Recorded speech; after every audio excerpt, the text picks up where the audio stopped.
لله الذي فضل سيدنا ومولانا محمدا صلى الله تعالى عليه وسلم على نبينا وأقامه يوم القيامة للمذنبين المتلبسين الخطائين العارفين بالله وصلى الله تعالى عليه وعلى كل من هو محبوب مرضي لديه صلاة تبقى وتدوم بدوام الملك الحي القيوم ونشهد أن لا إله إلا الله وحده لا شريك له ونشهد أن سيدنا ومولانا محمدا عبده ورسوله أما بعد فأعوذ بالله من الشيطان الرجيم بسم الله الرحمن الرحيم هل يستوي الذين يعلمون والذين لا يعلمون صدق الله العلي العظيم علماء بابخار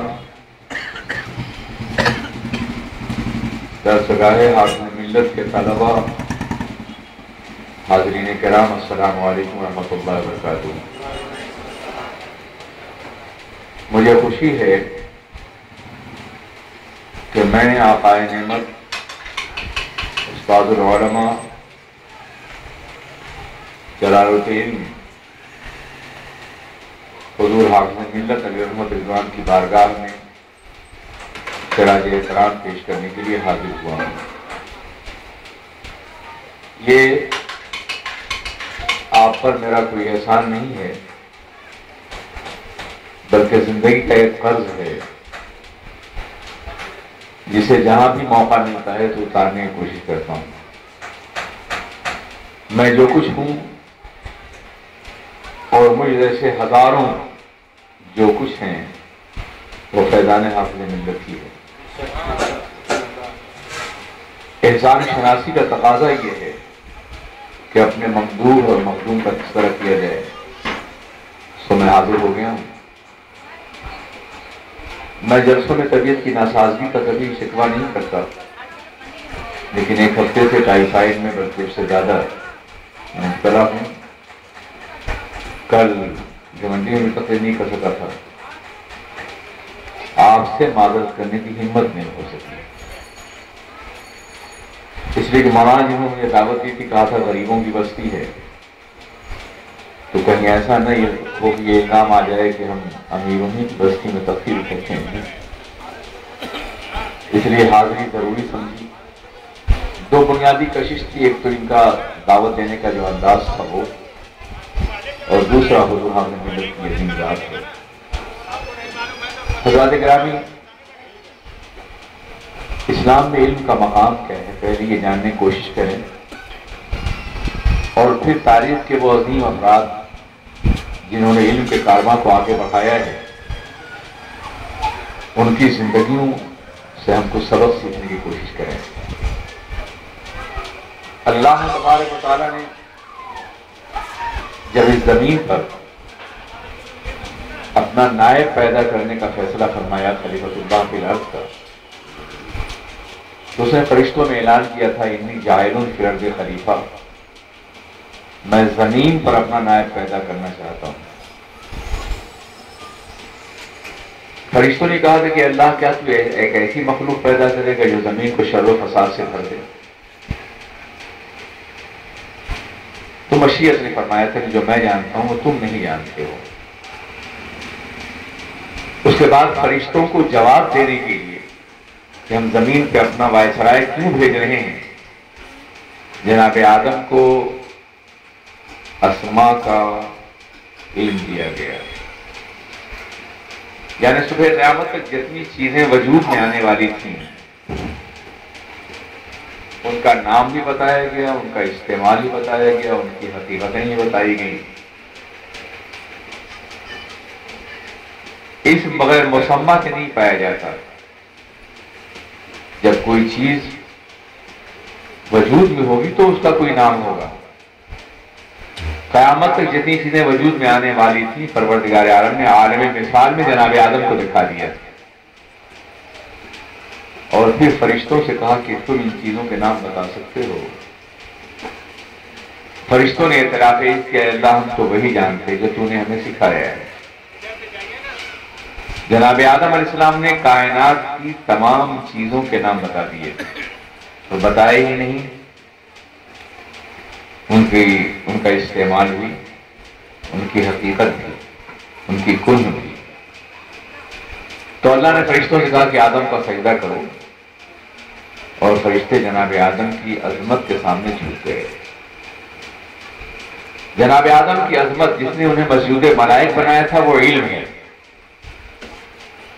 علم کی بنیاد پہ انسان مسجود ملائک ہوا، فرشتوں نے سجدہ کیا، بدل ڈالا ہے اب تو اپنا انداز بیاں ہم نے، نہیں تو بند کر دی تھی فرشتوں کی زبان ہم نے۔ پتہ یہ چلا کہ علم آدمیت کا ورثہ ہے، جو آدمی ہوگا وہ یقیناً علم حاصل کرے گا، اور اگر کوئی شخص علم سے کنارہ کرتا ہے تو جناب آدم کی فطرت سے کنارہ کرتا ہے۔ وہ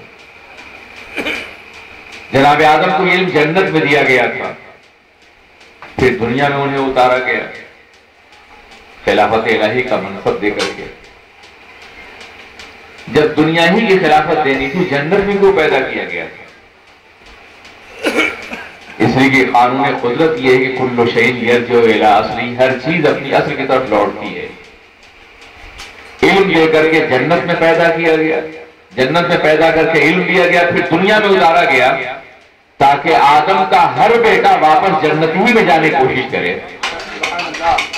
اسی کی جنت ہمارے باپ کا گھر ہے، جنت ہماری ماں کا گھر ہے، اور وطن وہی ہوتا ہے جو باپ کا وطن ہو اور جو ماں کا وطن ہو۔ اب اگر کوئی شخص جنت میں جانے کی کوشش کرتا ہے تو وہ آدمی ہے، اور اگر جنت میں جانے کی کوشش نہیں کرتا تو وہ آدمی نہیں ہے، انسانی شکل و صورت کا حیوان ہے جو اس دنیا میں آدمی کے نام پر تھپا ہے۔ لیکن جنت میں جانے کے لیے ضروری تھا کہ وہ علم حاصل کرتا، علم کے بغیر انسان جنت میں داخل نہیں ہو سکتا۔ جناب آدم کو علم دیا گیا اور اس کے بعد دنیا میں انہیں بھیجا گیا تاکہ آدمی جو اپنے کو آدم کی اولاد قرار دیتا ہے وہ علم حاصل کرے۔ یاد رکھیے دنیا میں ہزاروں چیزیں وجود میں آتی رہتی ہیں، تحقیق ہوتی رہتی ہے، ریسرچ ہوتی رہتی ہے۔ عربی زبان میں ہماری درسگاہوں کا بڑا مشہور مقولہ ہے کہ آپ مجہولات معلومات کو ترتیب دے کے مجہولات کو حاصل کریں۔ کچھ چیزوں کو جنہیں آپ جانتے ہیں انہیں اس طرح سے ترتیب دیں کہ کچھ انجانی چیزیں حاصل ہو جائیں۔ روز اول سے لے کے آج تک انسان یہی کر رہا ہے۔ اگر وہ معلومات کو ترتیب دے کے مجہولات کو حاصل نہ کرتا تو آج ہی پتھروں کی دنیا میں رہتا۔ آج جتنی ترقی ہوئی ہے وہ صرف علم کی بنیاد پر ہوئی ہے۔ انسان چاند پہ کمندے ڈال رہا ہے، سورج کی شعاؤں کو گرفتار کر رہا ہے، یہ علم ہی کی بنیاد پہ کر رہا ہے، اور یہ علم حضرت آدم کا ورثہ ہے۔ یہی وجہ ہے کہ ہر دور میں وہ لوگ جو صاحبان علم رہے ہیں انہیں مقام حاصل رہا ہے۔ قرآن عظیم فرماتا ہے هل يستوي الذين يعلمون والذين لا يعلمون، کیا وہ لوگ جو علم رکھتے ہیں اور وہ لوگ علم نہیں رکھتے دونوں برابر ہو سکتے ہیں؟ یہ سوال دراصل استفہام انکاری ہے، یعنی برابر نہیں ہو سکتے۔ ارباب علم کے لیے درجوں بلندیاں عطا فرمائی گئی ہیں۔ یہی وجہ ہے قرآن عظیم جب نازل ہوا تو اس نے دنیا کو علم کی طرف بلایا ہے۔ اللہ کی مقدس کتاب کی پہلی آیت کریمہ اقرا ہے، پڑھیے، ریڈ۔ پڑھانے والا پروردگار عالم ہے، پڑھنے والے محمد الرسول اللہ ہیں۔ وہ کسی دنیاوی درسگاہ میں علم حاصل کرنے کے لیے نہیں گئے۔ کسی درسگاہ میں جاتے تو دنیا ان کو اپنا شاگرد قرار دیتی، مگر وہ تو اپنے رب کے شاگرد تھے۔ وہ کائنات میں پڑھنے کے لیے نہیں، پڑھانے کے لیے آئے تھے۔ بعثت معلما، مجھے معلم بنا کے بھیجا گیا ہے۔ بڑا عظیم شرف ہے معلم کا، ٹیچر کا۔ پیغمبر اعظم معلم بن کر کے آئے، وہ کائنات کے معلم ہیں، اور ان کا معلم براہ راست ان کا پروردگار عالم ہے، خلاق کائنات ہے۔ وَعَلَّمَكَ مَا لَمْ تَكُنْ تَعْلَمْ وَكَانَ فَضْلُ اللَّهِ عَلَيْكَ عَظِيمًا۔ پروردگار عالم نے آپ کو وہ سب کچھ سکھایا جو آپ نہیں جانتے تھے، اور آپ پر اللہ کا بے پناہ فضل ہے۔ جب اس آیت کریمہ کو آپ علم غیب کی تائید میں پیش کرتے ہیں تو لوگ کہتے ہیں کہ قرآن پاک میں تو یہ بھی آئے وَعَلَّمَ الْإِنسَانَ مَا لَمْ يَعْلَمْ، تو کیا ہر آدمی کو ہم صاحب علم غیب تصور کر لیں؟ یہ اعتراض ہوتا ہے۔ میں عرض کرنا چاہتا ہوں وہاں تو وَعَلَّمَ الْإِنسَانَ سے الانسان معرفہ ہے، وہاں بھی ذات رسالت مراد ہے۔ جیسے الرحمن علم القرآن خلق الانسان علمہ البیان، وہاں انسان سے مراد انسان کامل سرکار کی ذات ہے۔ لیکن اگر آپ یہ نبی مانے، تمام انسانوں کو مانے، تو آگے وَكَانَ فَضْلُ اللَّهِ عَلَيْكَ عَظِيمًا، اے پیغمبر سکھایا تو ہم نے سب کو ہے، مگر آپ کو غیب دے کر کے آپ پر ہم نے بے پناہ فضل فرمایا ہے۔ یہ استثناء اگر نہ ہوتا تو مساوات لازم آتی اور برابری کا تصور ہوگا، تو سرکار خود معلم بن کے آئے تھے، وہ اس کو معلمن مجھے معلم بنا کے بھیجا گیا ہے۔ عزیزان ملت اسلامیہ، قرآن عظیم کا مطالعہ کیجئے تو 82 مقامات پر علم اپنے مشتقات کے ساتھ موجود ہے۔ علم مصدر ہے، اس کے جتنے بھی مشتقات ہیں وہ کسی نہ کسی شکل میں قرآن پاک کے اندر موجود ہیں۔ مصدر و مشتق کا فرق مجھے آپ کو نہیں بتانا ہے، اس لیے کہ آپ طالب علم ہیں، جانتے ہیں۔ اور اگر مترادفات کو سامنے رکھیں تو قرآن پاک میں کئی سو مقامات پر علم اپنے مترادفات کے ساتھ موجود ہے۔ افلا تتفکرون افلا تعقلون، تم عقل سے، تم فکر سے، تم شعور سے، تم ادراک سے، تم مشاہدے سے، تم بصیرت سے، تم بصارت سے کام کیوں نہیں لیتے ہو؟ یہ سب مترادفات علم ہی تو ہیں۔ عزیزان ملت اسلامیہ، اس قدر علم پر زور دیا گیا ہے۔ داؤد علیہ السلام کے زمانے میں ایک بادشاہ کا انتخاب ہونا تھا، تو بڑے بڑے سرمایہ دار تھے، دولت مند تھے، وہاں تمنا یہ تھی کہ سرمایہ داروں کو بادشاہ بنایا جائے۔ قرآن نے کہا کہ بستتن فی العلم والجسم، جن کو ہم بادشاہ بنانا چاہتے ہیں مشیت کی طرف سے، انہیں علم بھی دیا گیا ہے اور جسمانی قوت بھی دی گئی ہے۔ تو پتہ چلا کہ علم ہی وہ ہے کہ جس کی بنیاد پر انسان صاحب اقتدار ہوتا ہے۔ آپ اگر اللہ کے رسول صلی اللہ علیہ وسلم کے مقدس دور کا جائزہ لیں تو حضور کی تشریف آوری سے پہلے پورے حجاز میں صرف 17 آدمی لکھنا جانتے تھے، لیکن اللہ کے رسول جب جلوگر ہوئے تو 1 لاکھ صحابہ کے ہاتھوں میں قلم عطا فرما دیا تھا۔ یہ انقلاب تھا جو اللہ کے رسول نے برپا فرمایا تھا، اس لیے کہ قرآن عظیم نے قلم کی قسم یاد فرمائی تھی، نون والقلم وما یسطرون، قلم کی قسم مشیت نے یاد فرمائی ہے۔ آپ اندازہ فرمائیں اللہ کے رسول نے دنیا کو کتاب کے طرف بلایا تھا اور وہ قرآن عظیم ہے، لیکن کتنا بڑا المیہ ہے کہ جس قوم کے پیغمبر نے اس قوم کو کتاب کی طرف بلایا ہو، جس کے خالق نے قسم یاد فرمائی ہو قلم کی، نہ اس کے ہاتھ میں کتاب رہ گئی ہے اور نہ قلم رہ گیا ہے۔ عزیزان ملت اسلامیہ، درسگاہ کوئی بھی ہو، چھوٹی ہو یا بڑی ہو، درسگاہ بڑی معزز ہوتی ہے اور بڑی محترم ہوتی ہے، بڑی عظیم ہوتی ہے، اس لیے کہ وہاں ذہن سنوارے جاتے ہیں، کردار آراستہ کیے جاتے ہیں۔ یہ دور ٹیکنالوجی کا دور ہے، فیکٹریوں اور کارخانوں کا دور ہے۔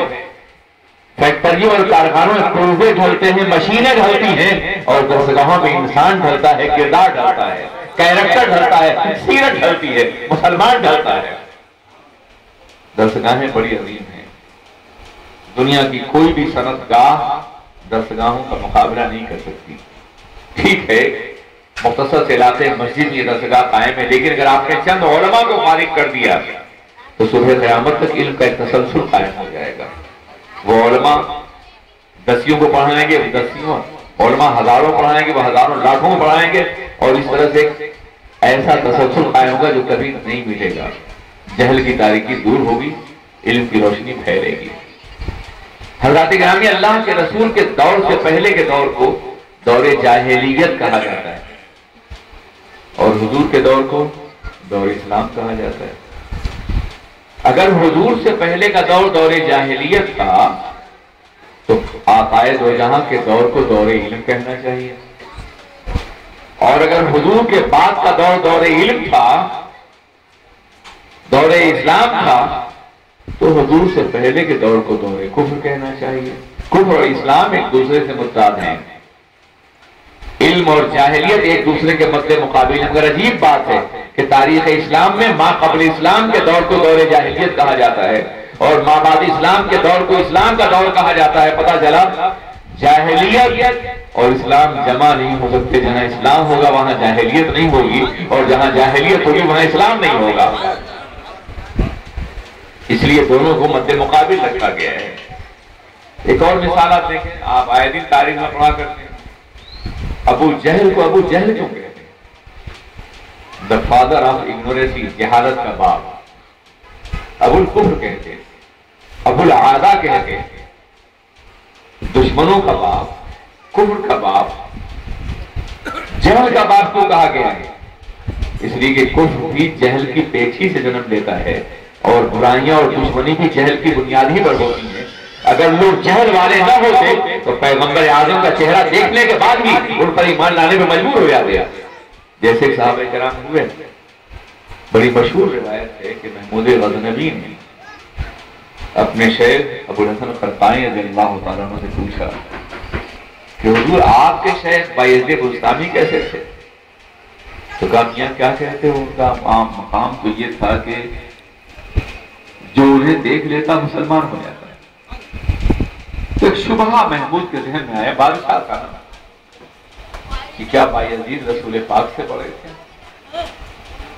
ابو جہل اور ابو لہب نے زندگی بھر دیکھا اور مسلمان نہیں ہوئے رسول اللہ کو، اور یہ کہتے ہیں جو بایزید کو دیکھتا وہ مسلمان ہو جاتا۔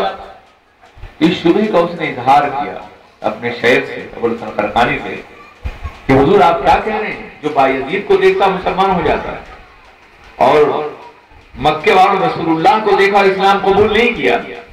تو کہا میاں ان رسول اللہ کو نہیں دیکھا تھا، محمد ابن عبداللہ کو دیکھا تھا۔ جو رسول اللہ کو دیکھا وہ مسلمان ہوئے۔ پتہ چلا دو الگ الگ نظر ہے، بشر کی حیثیت سے دیکھا ہے یا رسول کی حیثیت سے۔ اگر رسول کی حیثیت سے دیکھو گے ایمان لاؤ گے، عبداللہ کے بیٹی کی حیثیت سے دیکھو بھتیجا نظر آئے گا، ایمان نہیں لاؤ گے۔ عزیزان ملت اسلامیہ، تو علم جو ہے وہ ہدایت کے لیے ضروری ہے۔ یہی وجہ قرآن عظیم میں فرمایا ہے کہ وَإِذَا خَاطَبَهُمُ الْجَاهِلُونَ قَالُوا سَلَامًا، جب انہیں جاہل مخاطب کرتے ہیں تو کہتے ہیں پیس، سلام، اور گزر جاتے ہیں، اگنور کرتے ہیں، گزر جاتے ہیں۔ کیا مطلب ہے؟ جاہل سے مراد کون سے لوگ؟ یہ وہی لوگ ہیں جو ایمان نہیں لائے۔ تو قرآن عظیم نے غیر مومن کو بھی جاہل کہا ہے، ابو جہل کو تاریخ اسلام نے جہالت کا باپ قرار دیا ہے، اور اسلام سے پہلے کے دور کو دور جاہلیت قرار دیا ہے۔ ہم کس دور میں بس رہے ہیں یہ ہمیں سوچنا ہے، علم کے دور میں یا جاہلیت کے دور میں؟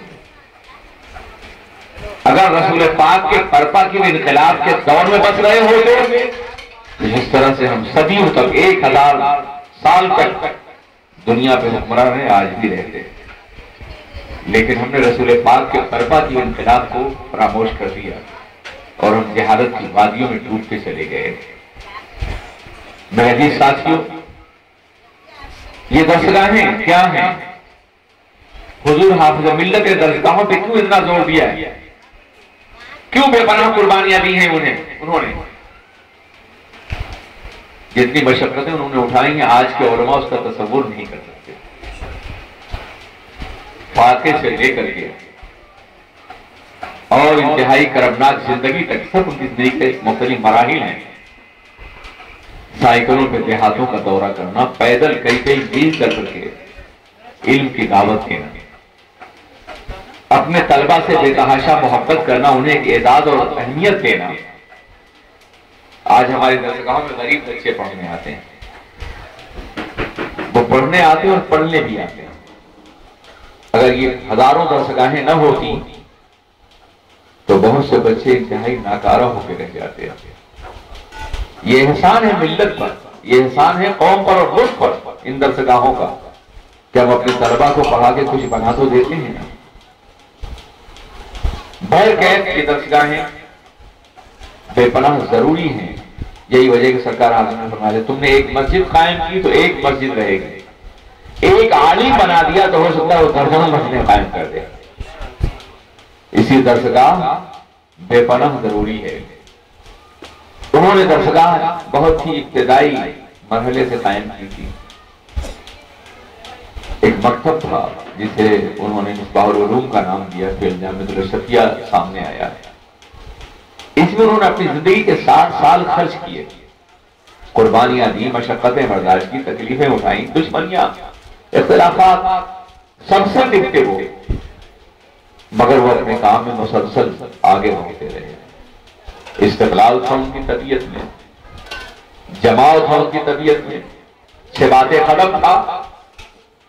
ان کے ساتھیوں میں بہت سے لوگ علم کے آفتاب و ماہتاب تھے، لیکن دو شخصیتیں صدر الشریعہ کی درسگاہ سے ایسی نکلی جنہوں نے دو ملکوں کو سنبھال رکھا ہے۔ حضور حافظ ملت نے ہندوستان میں اور محدث نے پاکستان، مولانا سعد احمد نے پاکستان۔ جو کام یہاں ان کا ہے وہی کام ان کا وہاں ہے۔ کم و بیش ان دو ملکوں میں 40 کروڑ مسلمان بس رہے ہیں، اور 40 کروڑ مسلمانوں کی مذہبی کفالت حافظ ملت کر رہے ہیں یا ان کے ساتھی کر رہے ہیں۔ آپ اندازہ فرمائیں کہ آج ہندوستان میں کہیں بھی چلے جائیں آپ، ہندوستان کے باہر افریقہ چلے جائیں آپ، امریکہ چلے جائیں، کینیڈا چلے جائیں آپ، یورپ کے ملکوں میں جائیں، جہاں کہیں کوئی درسگاہ ہے یا تو حافظ ملت کے شاگردوں کی ہے یا شاگردوں کے شاگردوں کی ہے۔ ایک چراغیز دری خانہ کے از پرتو عام، ہر کجا بھی نگری انجمن صاف دان۔ آج ہم آرام طلب ہو گئے، تھوڑی سی تکلیف ہوتی ہے تو چیخ اٹھتے ہیں، جگہیں بدلتے رہتے ہیں۔ ان کا مزاج یہ تھا کہ یک درگیر محکم نہیں ہے، ایک جگہ جم جاؤ اور جمے رہو، اللہ تعالیٰ کی تائید نصرت تمہارے ساتھ رہے گی۔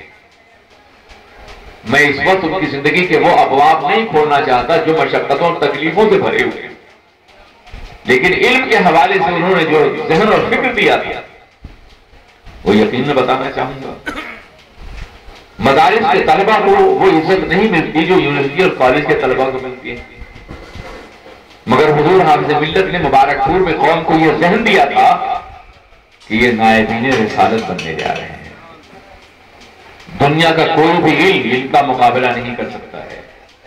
انہوں نے بتایا کہ دنیا میں جتنے بھی علوم ہیں ان کے مرتب کرنے والے انسان ہیں، سلیبس کی کتابیں انسان ہی لکھتے ہیں، مقررات دراسیہ انسانوں کی تشکیل کی ہوئی ہیں، میڈیکل سائنس ہو، انجینئرنگ ہو، کمپیوٹرز کی سائنس ہو یا کوئی بھی ہو، جتنی بھی کتابیں انسانوں کی لکھی ہوئی ہیں، مگر ایک عالم جو کتاب پڑھتا ہے وہ اللہ کی نازل کی ہوئی کتاب ہے، اور اللہ کی کتاب اور انسانوں کی کتاب میں جو فرق ہو سکتا ہے وہ ایک عالم اور ایک دوسرے ایجوکیٹڈ پرسن کے اندر فرق ہے۔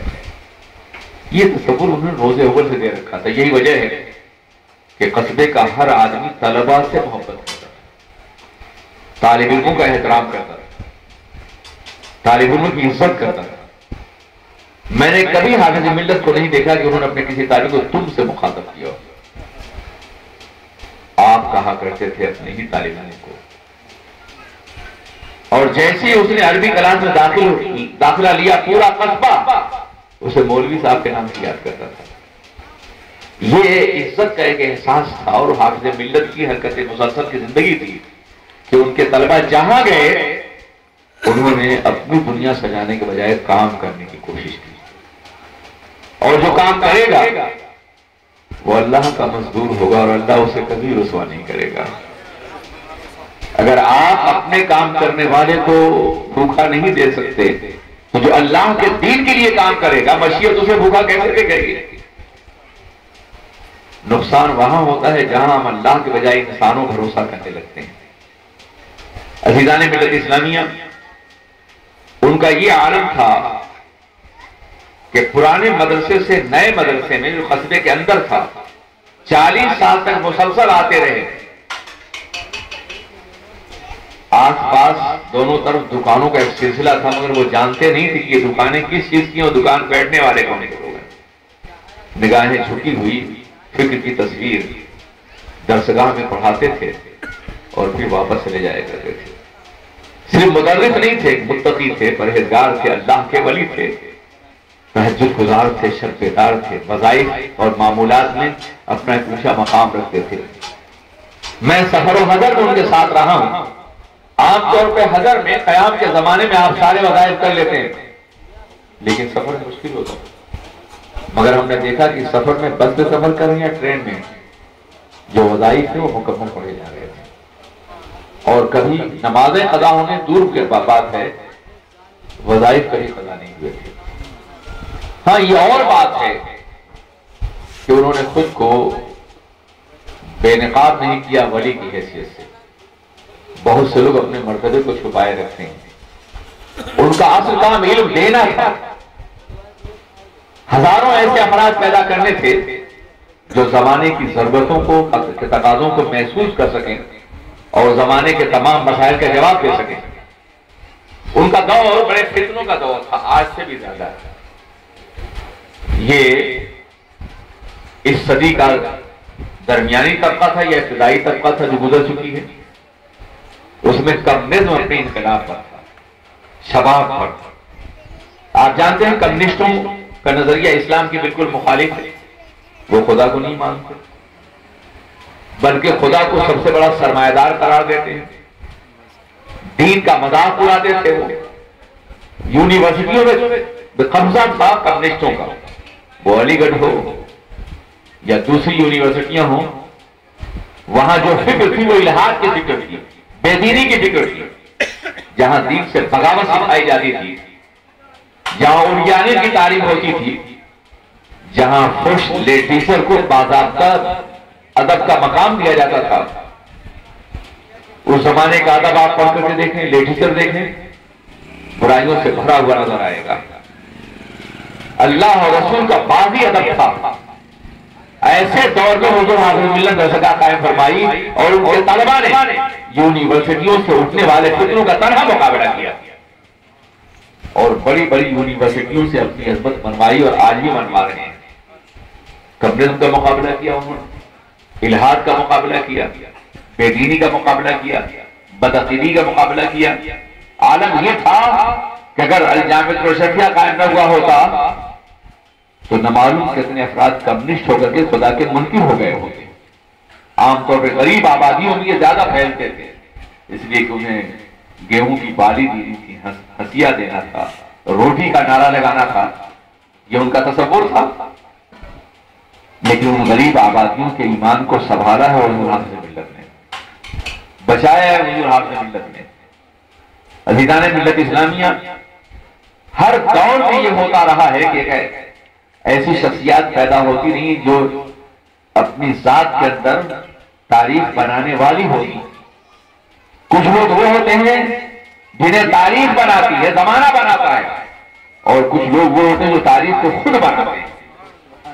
حافظ ملت کی ذات تاریخ ساز شخصیتوں میں تھی. انہوں نے تاریخ بنائی ہے. بر صغیر کے اندر، ہند و پاک کی سرزمین کے اندر کروڑوں مسلمانوں کے لیے انہوں نے ایک ایسا سلسلہ جاری کیا جو قیامت تک جاری رہے گا. آپ انبیاء کرام کی مقدس زندگیاں دیکھیے. ہر نبی کو علم دے کے بھیجا گیا. کیا کوئی ایسا نبی بھی آپ کو نظر آئے جو علم سے خالی ہو؟ بہت سے انبیاء کرام کے کتابیں اور صحائف دیے گئے تھے. پتا چلا علم انبیاء کی وراثت ہے. جب تک نبوت کا سلسلہ جاری رہا، ایک نبی کے بعد دوسرے نبی جلوگر ہوتے رہے.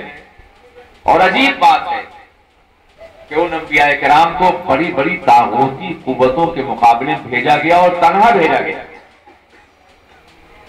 بغیر دولت کے، بغیر سرمایہ کے، بغیر اقتدار کے، بغیر فوج کے. جناب موسیٰ سے کہا گیا کہ آپ فرعون کا مقابلہ کیجیے. فرعون جو انسانوں کی لاشوں پر احرام تعمیر کرنے والا تھا، جو بچوں کو پیدا ہونے کے بعد ہی قتل کروا دیا کرتا تھا، اس کے مقابلے جناب عیسیٰ موسیٰ کو تنہا بھیجا گیا، جائیے اور دعوت دیجیے۔ اللہ قادر مطلق ہے، وہ چاہتا تو جناب موسیٰ کو پہلے فوج دیتا، طاقت دیتا، قوت دیتا، سرمایہ دیتا، آوار و انصار کی جماعت دیتا اور پھر بھیجتا، جاؤ فرعون کا مقابلہ کرو۔ جناب ابراہیم کو پہلے طاقت ملتی، پھر کہتا جاؤ نمرود کا مقابلہ کرو، مگر ایسا نہیں ہوا۔ اس لیے کہ اگر انہیں بادشاہ بنایا جاتا، طاقت دی جاتی، فوج دی جاتی، اور جب کلیش ہوتا، مقابلہ ہوتا، تو لوگ یہ کہتے کہ جو بادشاہوں میں جنگ ہوئی ہے، طاقتوں میں ایک طاقت کامیاب ہو گئی کہ ناکام ہو گئی۔ لیکن جب بغیر طاقت کے گئے، بغیر اسلحے کے گئے، بغیر فوج کے گئے، اور اللہ نے جب غالب کیا تو دنیا نے سوچا کہ یہ طاقت کی کامیابی نہیں، یہ حق کی کامیابی ہے، یہ صداقت کی کامیابی ہے۔ اور پوری دنیا کو یہ درس بھی دینا تھا کہ اگر حق تمہارے ساتھ ہے تو انبیاء کرام کی سنت بتا رہی کہ تم غالب رہو گے، اس لیے کہ حق کے مقابلے میں دنیا کی کوئی طاقت اور کوئی قوت بھی ٹھہر نہیں سکتی ہے۔ اس کے بعد حضور آخری نبی بن کے تشریف لائے، ان کے بعد کوئی اور نبی جلوہ گر نہیں ہوگا۔ تو اللہ تعالیٰ نے یہ انتظام فرمایا کہ نبی کو آخری نبی بنایا، تو نبوت کے کاس کو آگے بڑھانے کے لیے علماء کی جماعت ہر دور میں تیار فرما دی۔ پہلے جو کام انبیاء کیا کرتے تھے سرور کائنات کے بعد، وہ کام علماء کر رہے ہیں، اور یہی وجہ ہے کہ 1400 سال کا طویل زمانہ گزر گیا، مگر اسلام اپنی پوری قوت کے ساتھ دنیا میں آج بھی موجود ہے۔ سیاسی اقتدار ہو یا نہ ہو، سرمایہ ہو یا نہ ہو، مگر مذہب ایک زندہ مذہب اور زندہ حقیقت ہے۔ آج دنیا کے وہ ممالک جو اپنے کو دولت مند اور سرمایہ دار کہتے ہیں، وہاں بھی اسلام فاسٹسٹ گروئنگ ریلیجن ہے، سب سے زیادہ تیز پھیلنے والا مذہب ہے۔ امریکہ میں، یورپ میں لاکھوں کی تعداد میں افراد اسلام قبول کر چکے ہیں اور کر رہے ہیں۔ اتنا خلاف پروپیگنڈا ہے ہمارے، یہ ٹیررسٹ ہیں، یہ دہشت گرد ہیں، یہ قاتل ہیں، یہ ظالم ہیں۔ پوری مشنریاں ہیں جو ورک کر رہی ہیں، اور پورے ادارے ہیں جو ورک کر رہے ہیں، اور حکومتیں سپورٹ کر رہی ہیں۔ اس کے باوجود اسلام اپنی سچائی کی بنیاد پہ پھیل رہا ہے۔ ایک سچائی، ایک صداقت ہے، کائنات کی سب سے بڑی صداقت، کائنات کی سب سے بڑی سچائی، وہ پھیلے گا۔ اور ظاہر ہے کہ اگر آپ اسلام کے علمبردار ہیں، اس کے لیے کام کر رہے ہیں، تو مشکلات آ سکتی ہیں، مگر کامیابی آپ کا مقدر بنے گی، اس لیے کہ آپ انبیاء کے مشن کو لے کے آگے بڑھ رہے ہیں۔ طالبان علوم نبوت ہیں آپ، معلمین علوم نبوت ہیں آپ۔ قرآن محفوظ کر دیا گیا، سیرت رسول محفوظ کر دی گئی، تاکہ صبح قیامت تک قرآن حدیث اور سیرت رسول کی روشنی میں دنیا کو ہدایت دی جاتی رہے۔ انبیاء کرام کے بعد انبیاء آنے والے تھے، اس لیے توریت محفوظ نہیں کی گئی، انجیل محفوظ نہیں کی گئی، زبور محفوظ نہیں کی گئی، مگر قرآن کے بعد کوئی کتاب نہیں آنے والی تھی، اس لیے قرآن پاک کے بعد کا ذمہ اللہ نے خود لیا، انا نحن نزلنا الذکر وانا لہ لحافظون، ہم نے قرآن کو نازل کیا ہے اور ہم ہی اس کی حفاظت کرنے والے ہیں۔ اس زمانے میں کتابیں تختیوں پہ لکھی گئی، اوراق اور چھالوں پہ لکھی گئی، اور قرآن روز اول سے حافظوں کے سینے پہ لکھا جاتا ہے۔ کتابیں جلائی جا سکتی ہیں، تختیاں مٹائی جا سکتی ہیں، لیکن جب تک دنیا میں ایک حافظ زندہ ہے، قرآن پاک اپنی اصلی حالت میں قیامت تک باقی رہے گا۔ یہ درسگاہیں حافظ پیدا کرتی ہیں، قرآن کی حفاظت کی ذمہ داری لے رہی ہیں۔ انہیں اتنا ہلکا بس سمجھو، یہ بڑی اہم ہے، بڑا اونچا مقام ہے ان درسگاہوں کا۔ اس کے بعد آپ نے دیکھا کہ صحابہ کرام علم کے طالب رہے، تابعین رہے، پھر محدثین اور فقہاء کا دور آیا، سب نے اپنے اپنے درسگاہیں قائم کی۔ سلاطین اسلام کا دور آیا، انہوں نے درسگاہیں قائم کی۔ لیکن یہ گزشتہ 300 سال کا جو زمانہ ہے دنیا میں، اس میں سلاطین درسگاہوں کی مدد نہیں کر رہے ہیں۔ اگر کوئی کر بھی رہا ہے تو کسی مخصوص فرقے کے، اسلام کی نہیں۔ اور خاص طور پر صدیوں ہند و پاک میں مغلیہ حکومت کے سوال کے بعد درسگاہیں بے بس ہو کے رہ گئی ہیں۔ ہندوستان میں کچھ بھی رہتا ہے، پاکستان کا حال اس سے زیادہ برا ہے۔ تعلیم کے معاملے میں، درسگاہوں کے علم دین کے معاملے میں. اب اگر اتنے 100 سال سے جس چیز نے ایمان کو بچا رکھا ہے وہ درسگاہیں، اگر یہ مدرسے نہ ہوتے تو نہ چہروں پہ داڑیاں ہوتی، نہ سروں میں سجدہ ہوتا سجدے کا، اور نہ دلوں میں محبت رسول ہوتی. ان درسگاہوں نے زندگی میں اتنا عظیم انقلاب برپا کر رکھا ہے. کاش ہمارا سرمایہ دار طبقہ ان درسگاہوں کی اہمیت کو محسوس کر سکتا. آپ اندازہ کریں کہ دنیا میں وہ تمام علاقے جہاں درسگاہیں ختم اسلام ختم ہو گیا. گزشتہ صدی کے آغاز میں کمنر میں ابھرا اور اس نے وسط ایشیا کی ریاستوں پہ کنٹرول کیا. ازبکستان ہے، تاجکستان ہے، قازقستان ہے، ترکمانستان ہے، سمرقند و بخارا کی زمین ہے. یہ کون سی زمین ہے؟ بخاری کی زمین ہے، امام مسلم کی زمین ہے، بہت جسیر الجوغا کی زمینیں تھی. لیکن کمیونسٹوں نے، اسٹالن نے، لینن نے مدرسے بند کیے، اسلام ختم ہو گیا. اور وہاں صحیح کلمہ پڑھنے والے نہیں ملتے. میں نے یہاں کے لوگوں سے ملاقاتیں کی، پتہ یہ چلا کہ یہ درسگاہیں اسلام کی عظمت کی ضامن ہیں. یہی وجہ کہ جہاں اسلام کو ختم کرنا ہوتا ہے وہاں ان درسگاہوں پہ پہلے حملہ کیا جاتا ہے. یا تو درسگاہوں کو بند کر دو یا ان کا کیریکٹر اور کردار تبدیل کر دو تاکہ وہ اپنا صحیح رول ادا نہ کر سکیں. یہ گلیوں میں، چھوٹی چھوٹی مسجدوں میں جو مدرسے قائم ہیں، یہ آج کے دور کے ان فتنوں کا مقابلہ کر رہے ہیں جو یونیورسٹیوں اور کالجوں سے ابھر رہے ہیں. یہ بڑی اہم ہے ہماری زندگی کے لیے، اور اس بات کو سرکار حامد ملت نے بڑی شدت کے ساتھ محسوس کیا تھا. یہی وجہ ہے کہ وہ اپنے طلباء کو درسگاہوں کی تعمیر کے لیے زور دیا کرتے تھے. مجھے بھیجا ایک دیہات میں کہ تمہیں وہاں کام کرنا ہے. میں چلا گیا. استاذ تھے، آقائے نعمت تھے، انہیں حق تعلیموں کی مجھے بھیج دیتے. ایک درخت کے نیچے 5 بچوں کو لے کے بیٹھا تھا، ہندی کی درخت کے نیچے. آج 55 اساتذہ نے، کئی ہزار علماء فارغ ہو چکے ہیں اور پوری دنیا میں کام ہو رہا ہے. یہ میری اپنی حکمت عملی نہیں ہے، ان کا کرم ہے، ان کی نظر عنایت ہے. اور یہ ایک درسگاہ نہیں، ایسی ہزاروں درسگاہیں ہیں جو ان کے روحانی تصور کی بنیاد پہ چل رہی ہیں اور کام کر رہی ہیں. بہت آسان ہے کہ انسان ایک مخصوص لباس پہن کے بیٹھ جائے، دعا تعویذ کرنے لگے اور گھڑا اکٹھا کر لے اور سرمایہ کا انبار لگا دے. کیا 10-12 سال تک علم حاصل کرنا، فاقہ کرنا، تکلیفیں برداشت کرنا اور اس کے بعد پوری زندگی پڑھانا، یہ بہت مشکل کام ہے جو ہمارے علماء کر رہے ہیں، ہمارے مدرسین کر رہے ہیں، اور کر نہیں رہے بلکہ آئندہ جنریشن کو تیار بھی کر رہے ہیں. آج پوری دنیا میں گھوم جائیے، جہاں کہیں بھی درسگاہیں ہیں وہاں حافظ ملت کا چراغ علم جلتا ہوا نظر آئے گا.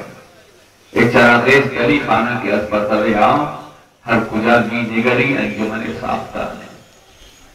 ارکان ملت اسلامیہ، ان کا عالم یہ تھا کہ وہ قوم کے لیے ہمیشہ دردمند رہا کرتے تھے. کچھ لوگوں نے ان سے اختلاف کیا، بہت ناپسندیدہ باتیں کہی. ہم لوگ طالب علم تھے، گرم خون تھا. حاضر حضور جواب کی اجازت دیجیے، اور ناقابل برداشت ہو گیا کہ لوگوں کا اعتراض. تو آپ نے فرمایا کہ اگر تم جواب دو گے تو میں تم کو اپنی شاگردی سے خارج کر دوں گا. کام کرو، کام سب سے بڑا جواب ہے. صرف کام، کام اور صرف کام. بہت مشہور جملہ نقل کیا ہے مولانا نے. جب اشرفیہ کو، مصباح العلوم کو یونیورسٹی بدلنے کا پروگرام ہوا تو حضرت چلنے کے لیے بومبے آئے. میں تھا، بیکر شاہی تھے، علامہ حسین تھے، کہیں کے امام مظفر حسین صاحب شریک ہو جاتے تھے. شمشاد علیمی مرحوم کے چھوٹے سے کمرے میں قیام تھا. بیکر پارلیمنٹ کے ممبر تو زمانے میں کہا حضور آپ یہاں ٹھہرے، یہاں امیر لوگ نہیں آتے. دوسرے دوسرے دفعے جو 5 اسٹار ہوٹلوں میں ٹھہرتے ہیں وہاں سب چلے جاتے ہیں، آپ بھی کسی ہوٹل میں قیام کر لیجیے.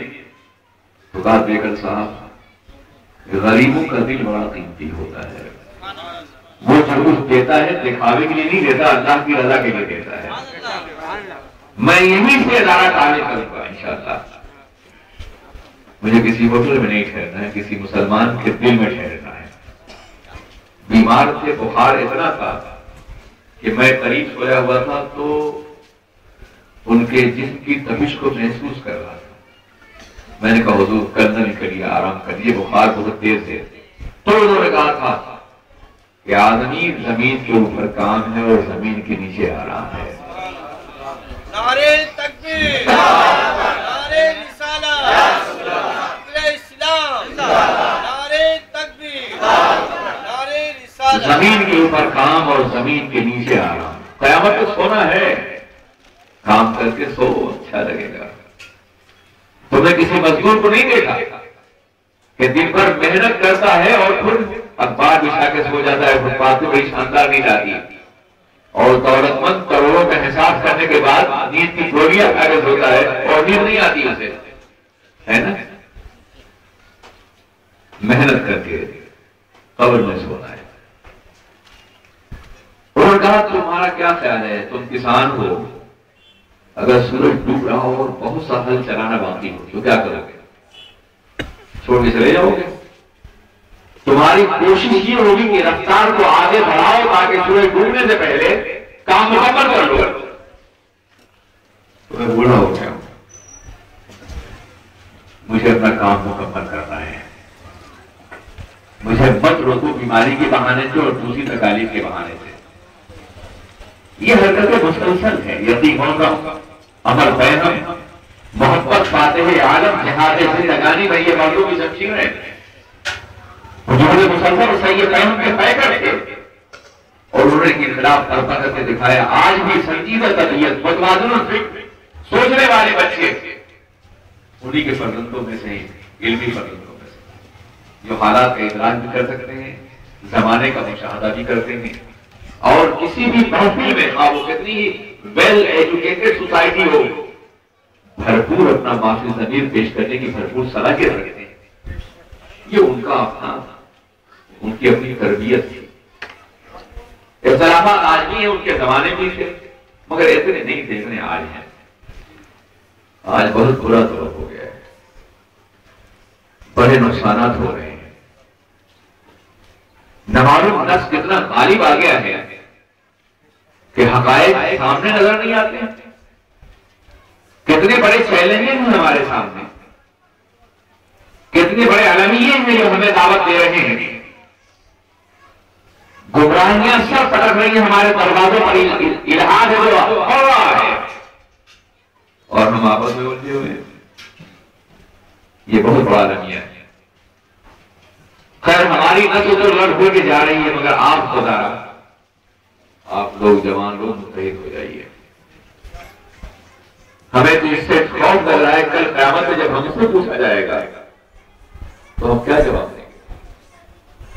کیا ہم انتشار پیدا کرنے کے لیے آئے تھے یا اتحاد کی دعوت دینے کے لیے آئے تھے؟ ہمیں تو یہ خوف لگ رہا ہے. آپ اپنے کوئی جواب کے لیے تیار رکھیے. ہر مسلمان جو نبی کے دامن سے وابستہ ہے وہ قابل احترام میں آپ ہیں گے. آپ اچھی طرح یاد رکھیے. ایمان کا احترام کرنا بے معنی ضروری ہے. کبھی بھی آپ کی زبان پر کسی کا شکوہ نہ آنے پائے اور سنیے تو اگنور کیجیے. یہ بے معنی ضروری ہے. حضور حافظ ملت کا مشن بھی یہی تھا. اختلاف کرنے والوں نے پوری زندگی اختلاف کیا مگر کبھی اختلاف کا جواب نہیں دیا. بڑا مشہور جملہ آپ نے کئی بار سنا ہوگا، میں اس کو تھوڑا پھیلا دیا. فرماتے اتحاد زندگی ہے اور اختلاف موت ہے. Unity is life, disunity is death. آپ متحد ہیں، زندہ ہیں. اگر آپ اختلاف میں ہوئے تو مر جائیں گے. اب دیکھیے نا، ہمارا جسم جو ہے روح، ہماری زندگی روح اور جسم کا مجموعہ ہے. جب تک روح اور جسم میں اتحاد زندہ ہے اور جب اختلاف ہوگا تو مر جائیں گے۔ زندگی کیا ہے؟ عناصر میں ضرور ترکیب۔ موت کیا ہے؟ انہیں اجزاء کا خلیج نہ ہونا۔ عناصر مرتب ہے، منظم ہے، زندہ ہے۔ عناصر بکھر گئے، موت ہے۔ تو اگر جسم میں اختلاف ہو تو جسم کی موت ہے، گھر میں اختلاف ہو تو گھر کی موت ہے، قبیلے میں اختلاف ہو تو قبیلے کی موت ہے، قوم میں اختلاف ہو تو قوم کی موت ہے، ملک میں اختلاف ہو تو ملک کی موت ہے، اور دنیا میں اختلاف ہو تو پوری دنیا کی موت ہے۔ اختلاف موت اور اتحاد زندگی ہی ان کا جملہ تھا۔ آج عالم یہ ہے کہ بہت سے طوفان ہیں، سمندر ہے، اور ہم ایمان کے چٹان پر کھڑے ہیں۔ اگر ہم ایک دوسرے کو سہارا دیں گے سب بچ جائیں گے، ایک دوسرے کو پش کریں گے سب ڈوب جائیں گے۔ آپ ڈوبنا چاہتے ہیں یا بچنا چاہتے ہیں؟ یونائٹ ہو جائیے، متحد ہو جائیے، منظم ہو جائیے۔ نبی کی محبت اور دنیا کی محبت میں بنیادی فرق ہے کہ دنیا کے دو محبت کرنے والے آپس میں رقیب ہوتے ہیں، دشمن ہو جاتے ہیں۔ زن، زر، ان میں دیکھیے کیا ہے؟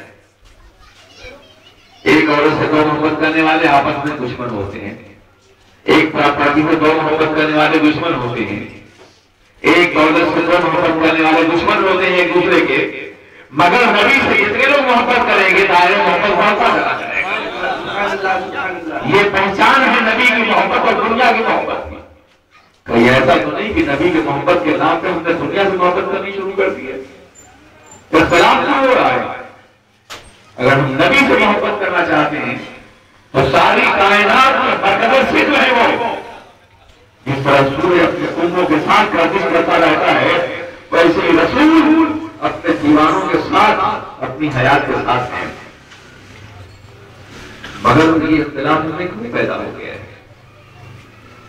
بند کر دیجیے اس طرح کی باتوں کو، کام کیجیے، اور کام کے لیے ضروری ہے کہ علم کے قافلے کو آگے بڑھائیے۔ یہی مجھے اپنے ملت کا مشن تھا۔ وہ چاہتے تو بہت بڑی خانقاہ سجا سکتے تھے، لیکن انہوں نے علم کی خانقاہ سجائی، اور یہ تصور کیا کہ خانقاہ اور درسگاہ میں ہمیشہ بڑا کلوز رشتہ رہا ہے۔ انہوں نے تو نہیں سجائی، بعد میں انہوں نے سجا لی ہے، ماشاءاللہ بہت زبردست لگ رہا ہے۔ خانقاہ بھی ہے اور درسگاہ بھی ہے وہاں ایک جگہ پر۔ میرے عزیز ساتھیوں، ان کے مشن کو درسگاہوں کی شکل میں، تعلیم کی شکل میں آپ زندہ رکھیں۔ یہی ان کا مشن تھا، یہی ان کی تحریک تھی، اور انہوں نے اپنی پوری زندگی اسی مشن کے لیے گزاری ہے۔